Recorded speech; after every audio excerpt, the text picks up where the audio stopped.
When Atlas dropped the bomb, they hoped it would finish the war. I don't know about you guys, but back during Advanced Warfare's prime, my friends and I would always make fun of that line that John Malkovich says during the intro cutscene for the Outbreak Exozombies map, and man, it has been quite a long time since I have gone back and played Advanced Warfare, so here we are back in it in the year 2022, and for those of you wondering, even though I did kind of make fun of the whole Exozombies thing there at the start of this video, I actually didn't go back and play Exozombies. Maybe I'll do that in a future video. Maybe I'll do like a live commentary version of it. That's actually not a terrible idea now that I think about it, because it'll be interesting to go back and playing that zombies, because personally I was just not a fan of Exozombies whatsoever, and so we'll have to see how it holds up against Vanguard zombies this year. But anyway, I did go back and play multiplayer for Advanced Warfare, and man, this game, there's just so many great things about this multiplayer that nobody likes to shine the light on. For example, nobody talks about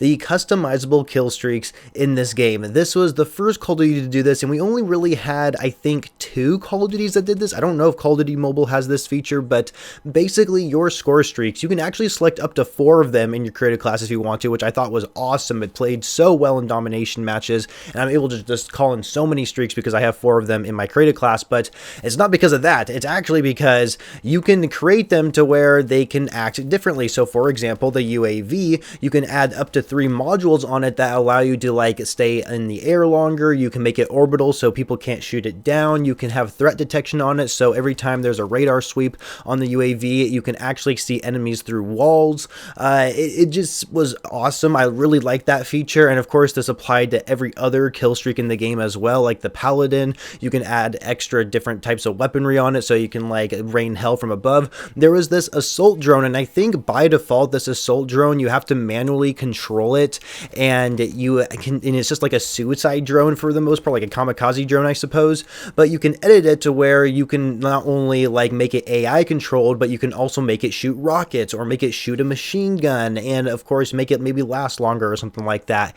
And also don't forget about the sentry gun turret in this game, because I think by default the remote turret, you actually have to control it yourself, but you can add different modules where it becomes like a sentry gun, so like it gets kills for you, and then of course you can like rip the turret off of the actual stand itself and make it like a death machine or even a laser turret. That was so much fun to use, and so this game just like had a lot of fun features in all honesty. And one thing that actually was really hard for me to get used to is actually the FOV by default on console, which, my goodness, it's a real pain going back and playing these older Call of Duty games and not having an FOV slider, let me tell you. But I just cannot believe like some of the different things they added within this game. Of course, it was the Call of Duty game that introduced supply drops, which is kind of interesting. It didn't really go so well, and that's why we don't really have supply drops anymore in Call of Duty. But the supply drops really broke away from that kind of reality or serious look to the game, because Call of Duty's always had kind of a serious look towards it. And so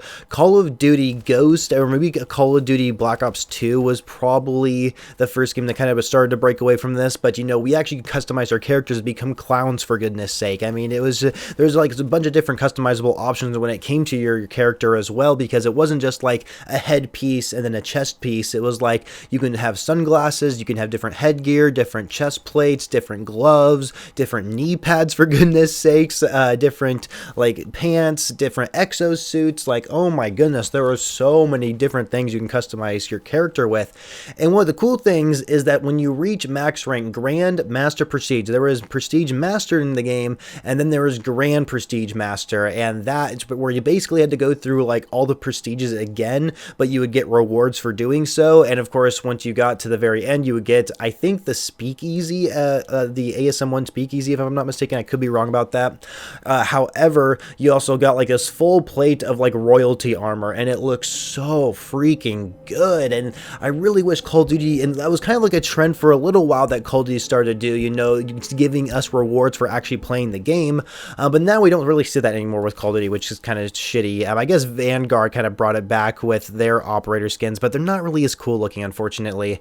However, the one type of set of, I guess, gear that you can wear were the weapon mastery challenges. This was when you got gold on like all your weapons, essentially. So if you got gold camo on all your assault rifles, you would unlock royalty camo, so similar to diamond camo that we see today, right? And basically, you wouldn't just get that, you would also get a piece of gear that you can put on your character, and it was basically like this gold diamond plated look to it, and so it just looks so good, you guys. Like, I never saw people ever wear this set of like armor, but it looks so good. You're basically like this golden diamond plated character, and it just looks so badass. And I only have 2 pieces missing with this set. I have to get royalty camo on my pistols and my rocket launchers, and the rocket launchers are a pain in the ass, you guys. Oh my goodness, I cannot tell you how hard it is to get rocket launchers gold in this game. But pistols I just never really went for, and I wish I did. I just usually didn't run a secondary when I made my created class. But yeah, and I actually don't have snipers royalty either. The only reason why I have the piece of equipment is because there's a glitch in the game that allows me to have royalty camo on snipers already, and they never fixed it. So whatever that means, I mean, I don't know what was going on there, but either way, I just love the different customizable options. I love how there's actually rewards for playing this game.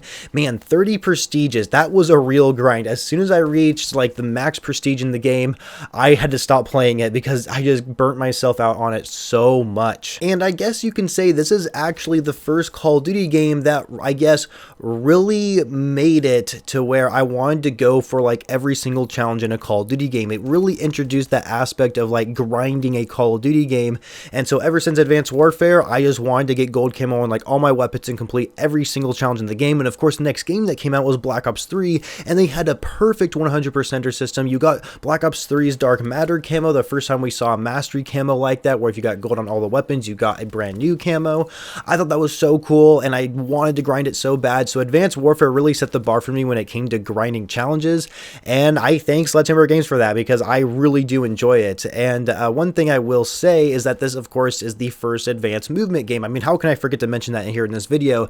I think it's like this is kind of like the unfavored advanced movement game, I would say, just because the jetpack system worked a lot better, and I think it does, honestly, and a lot of people seem to think the same way. However, the exosuit movement was very unique in itself. You can dash forward, backward, left, right, whatever the case may be. You can also do a slam like boost to the ground to kill an enemy, which I thought was really cool.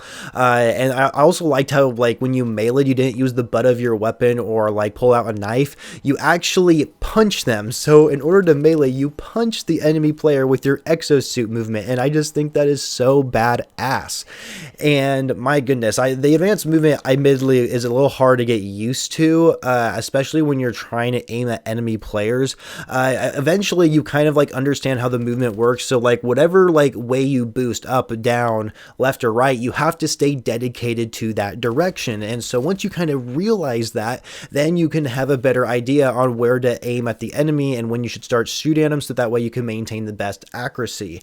And you know, it's definitely a learning curve there, and it was hard because I was just getting good at boots on the ground Call of Duty games that this advanced movement game comes out, and so I didn't have a good enough KD or win-lose ratio. It was pretty difficult, but it was fun to play. Like, I still felt like Call of Duty. I remember people being worried that this game wasn't going to feel like a Call of Duty game, but it still does. And so it showed that, you know, we can break away from the traditional boots on the ground movement and make the game still feel like Call of Duty. It's a game that I feel like is very forgettable with the Call of Duty community. Like, I never hear anybody talk about Advanced Warfare. Like, Call of Duty Ghosts is pretty much known to be the worst Call of Duty game ever made, but people still talk about it because it's the worst game ever made for the series, at least to most people.